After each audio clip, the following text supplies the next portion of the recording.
are you going to do for teachers teaching in deprived areas when you are voted into power? We have said categorically that not only will we give them a hardship allowance, but through our interventions in social equity and building an additional 250,000 houses positioned strategically in various rural areas as well as in urban areas, they will have access to affordable housing and comfortable housing that will keep them there. Thirdly, we want to institute a policy where any person ascending to a high-level position must have in their CV of service in a rural area of at least 4 years.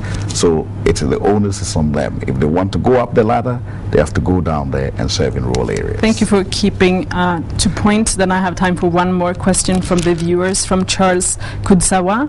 What blueprint plan does he have concerning housing? Well, I've just mentioned housing, that we will aim to build 250,000 houses. Of course, this is not going to satisfy our deficit of 1.7 million people who are without housing, or so 1.7 million additional housing needed. But we will have two-tier levels.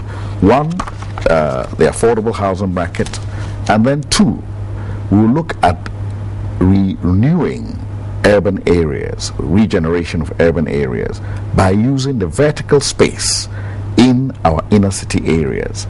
That is building high-rises? No, not high-rises, because we are conscious that the customs and the cultural norms by which our people live, they'll probably go up just ground floor, first floor, second floor, maximum. Okay. But what it aims to do is release the tight spaces in places like Mamobi, Nima, so that the additional two places will release space horizontally at the ground level in which we can put streets and piping. And that way we can improve the drainage, we can bring housing and electricity, we can also have higher numbers of people within the same area but using the vertical space.